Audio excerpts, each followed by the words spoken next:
Don't miss Cindy's spirit. It's Cinderella as you've never seen it before. I'm sick and tired of you hating on my daughters, trying to ruin their opportunities for college. Well, this time, you evil, conniving little Jesus freak, you will It'll make pay. you laugh, it'll make you cry, and it'll even make you cringe. Why doesn't your mother let you do the things you love? Stepmother. She always makes me do so many chores. I have to get up, make breakfast for the whole family, clean the kitchen, clean the bathroom, make the beds, and you get the picture, don't you? Oh, how could I have been so blind? How did I give the enemy such a place that he could invade my home? But not miss the premiere of Kenike Miche, Cindy's Spirit. See you there. For pre-sale tickets, Log on to gottahelpcindy.eventbrite.com. Good afternoon. My name is Melvin Isaac. We are at Bric Arts Medium, downtown Fulton Street on 647 Fulton Street. And we are on the second floor at the Mini Studio. Here, I'm the host of a great, excellent, fabulous show. And I'm with my guest, Kenike Miche. And so she has a lot of stuff that she's going to be talking about pertaining to her show. She's an actor, a writer. She's so many things. So many. She's a great, talented black woman. Very powerful. So I got questions that I'm going to ask her, and all this stuff going to be revealed.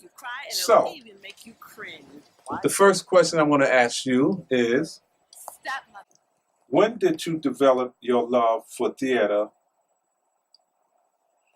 My love for theater. Well, it started when I was very young. Actually, I was in elementary school, and one of my teachers asked me to be the teacher in the class play. And the name of the class play was The Red Balloon. So I was the teacher in The Red Balloon, and that day, everybody was calling me Miss Gibbs, and they were asking me if I was a teacher and giving me all this attention, and I absolutely loved it. So I really thought that they thought I was a teacher. Okay, so they made me think that way, and that was really encouraging for me as an elementary school, shy and introverted. So it started there. It continued in high school with my drama teacher, Mr. Lawrence in Farmingdale. I was one of his students, and I loved expressing myself because, once again, I was shy, introverted, that bookworm, that nerdy schoolgirl. And this gave me a chance to be somebody else and just, pour into the character. And he gave me really exciting roles to play, like Felix Unger and Oscar from The Odd Couple. I played one of those roles, and that was fun. And so it just, I enjoyed the expression of a character and not being myself, but being someone else. So that's when I fell in love with it. And also, I did end up becoming a teacher.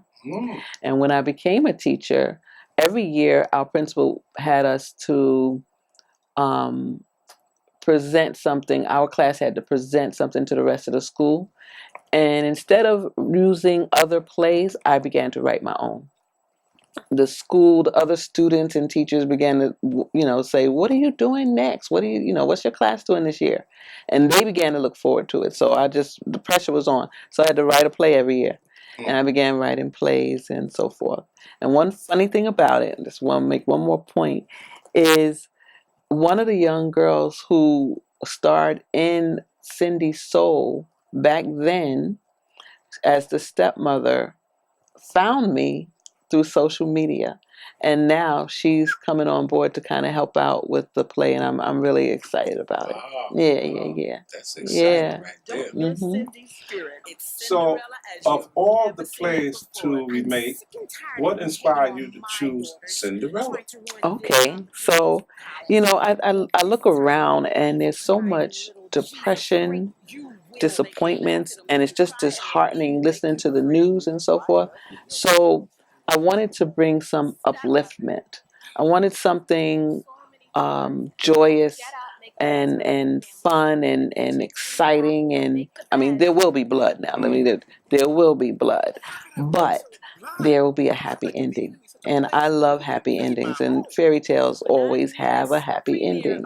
So I took the old classic fairy tale, Cinderella, and put my little spin on it, and that's why I decided to use it, because it has a happy ending, basically. Yeah, yeah, Sounds good. yeah. So I see you call it Cinderella with a twist. Yes. Hmm. What's different in your Cinderella story? Okay. What's the twist? Okay.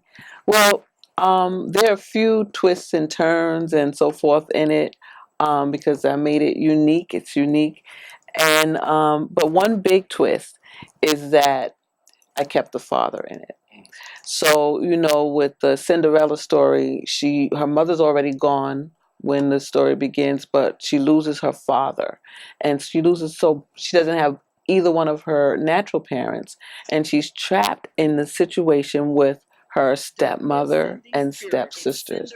So she's in her family, in the family, but not really in the family. So she's trapped there with her stepmother and stepsisters. And I decided to keep her father. I decided to keep her father alive, but as with so many families, unfortunately, the fathers are there but absent. Many of them are there, but they're not. They don't make their presence known. They're not. Everybody goes to the mother except for discipline or something like that, or money.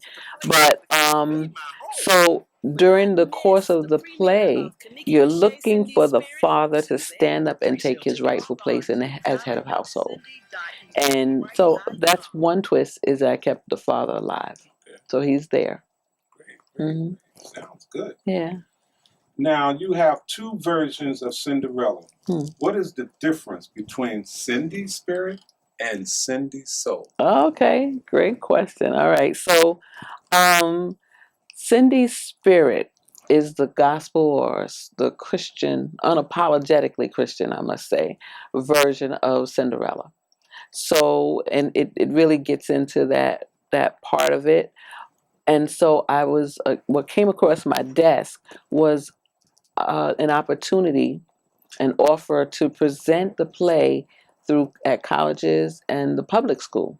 So I had to broaden, I'll just use the word broaden, the scope of the Cinderella version. So I went back to the original name, Cindy Soul, and so it's like a secular version. It's also fun and entertaining, and there will be blood in that one as well. But it's more civic minded and community minded. So that's basically the difference. Oh, okay, great. Yeah. What's happening with these two plays right now? Oh, okay. So thank you for that. So I have there's a reading coming up. We're doing a stage reading at Pa-Nash, and Pa-Nash is in Queens, in Rosedale, the edge of Valley Stream, on November 23rd. We call it a pre-Thanksgiving Day dining extravaganza, dining theater extravaganza, because there will be a stage reading and there will be Eurosoul cuisine. So I can't wait to taste it. Actually, I don't know what Eurosoul cuisine is, but the Pa-Nash is famous for it, and they're really known for good food. So there's going to be good food, good fun, and good folks. It's going to be at 3 o'clock. 3 o'clock is the matinee, and that will be the Cindy's Spirit version.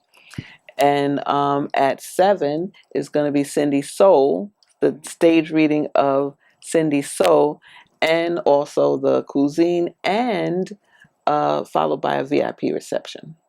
Wow. Yeah, after party. Exciting. Yeah, it's going to be fun.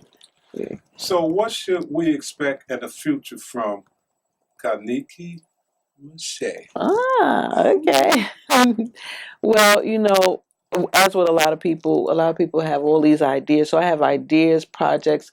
I've written several books. I haven't published them. I have a film that I'm in the process of concluding. I'm writing the end of it. And I have another play on the horizon in up here, you know. And so I believe that in the future, Cindy's spirit and Cindy's soul will be well known and successful. And I believe that all of the things that I'm working on will come to fruition little by little. Yeah, sounds very good. I Yeah. believe it too. It Thank will. you. All right. You're welcome. All right. Name 3 messages that your play address. Oh, okay.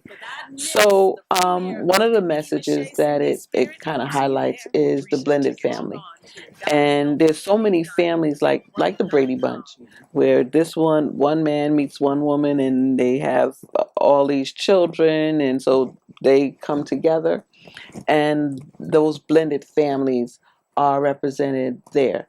And we think that, you know, the typical household has dual parents and the same children, dual parents and children from the two parents, and that is less. It's less and less, I would say. But they say that more than half of America has either been in or will be included in a blended family, and 100 million families are blended. So it kind of brings about the awareness of blended families, as it is a blended family, and about fairness. You know, about treating everyone with fairness, love, and respect, because the stepmother mistreats Cindy, and it's really child abuse. So it brings awareness to child abuse and the causes of it, because we get a little bit into why, the why, the why of it, you know.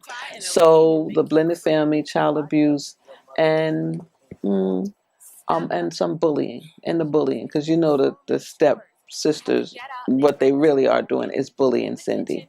Yeah, and so those are the 3 messages I would say, but there are many more. There are many more. Yeah. hmm Okay, at this time, I would like to give you some time to talk about anything on your mind that you would like to share with the public. You can look Okay. at the many millions and millions of people waiting on you now. Hi, millions of people. All right. So, well, I'd like to talk about bullying. And the reason I want to talk about bullying is not that it's such a new phenomenon. It is an old phenomenon. It goes all the way back. But we called it before, he's teasing me or she's picking on me. We said things like that. But now there's a name for it, and it's the buzzword bullying. And back then, our saying to amongst ourselves was, sticks and stones will break my bones, but words will never harm me. And actually, it's not true any longer. It's not true. And so there's been a movement, like within the school system. It's law now that people have to, teachers and school administrators have to pay attention when kids say that someone is teasing them or messing with them and bullying them. Before, did he hit you? Did she punch you? If that didn't happen, it would be ignored. But now these young people are committing suicide. So there's so many suicides because of bullying. There are 4,400 suicides per year for young people, and not necessarily all from bullying. However, bullying plays a heavy role in it. And there's all kinds of bullying. It could be sexting, emotional bullying, physical bullying, as well as cyberbullying. There's so many types of bullying, and kids that go through this really need to know that we care. They need to know that there is a way out, that there is a resource. So we have to pay attention. And even if they're not being physically bullied or hit, if it's emotional, if it's cyberbullying, if it's sexting, to listen and help them. We have to help them. So I would say that, and I would say that in your darkest time, late in the midnight hour, God can turn it around. Because Cindy's spirit is one example, and Cindy's soul is another. But there's so many examples of when things just, in the twinkling of an eye, take you from the bottom to the top, from good to evil, and when you are from oppression to liberty, and also when love wins. Because love wins in the end. That's what I think. Hating on my Mhm. daughters, trying to ruin their I opportunities for college. I have one This time, you question evil, conniving before we little end Jesus this because freak, we are you coming to will the end. pay. Okay. And I'd like for you to share with the public exactly where the play is going to be at, what time, et cetera, et cetera. Okay. But I would like to know, are you an actor? Have you been writing plays for how long? Tell me a little bit about that. Okay. So, yes, I mentioned a little bit of it that I started writing plays while I was teaching. And because we were required to have an annual presentation, each class had to do it. And I didn't really want to have my class perform what I had seen written, so I would make up my own. So I've been writing that long, and we won't say how long that's been. But I've been writing for decades, I can say. And I've started acting. I did some acting back then, but really lately in Cindy's Spirit, I would take a minor role. But this time, I'm gonna take a major role. So I'm going to be the stepmother, and I'm excited about it. Yeah. Mm-hmm. Little sanctified soul, sassy, sexy, and all that. Sounds good. Yeah. So you want to share exactly where this is going to take place and what date? I do. I'm gonna give the address, but I have to look at the address. This is the flyer, and so it is a pre-Thanksgiving Day dining theater extravaganza, and it's at Pa-Nash, and Pa-Nash is 144-14. 243rd Street in Rosedale. That's the edge of Valley Stream. There are two shows, one at 3 and one at 7. And the 3 p.m. matinee is Cindy's Spirit. That's going to be the stage reading. It's going to be a dramatic stage reading. And at 7, we're having Cindy Soul, dramatic stage reading, also the CUISINE. And you can get tickets at www.PANASHNYC.com. So that's PANASH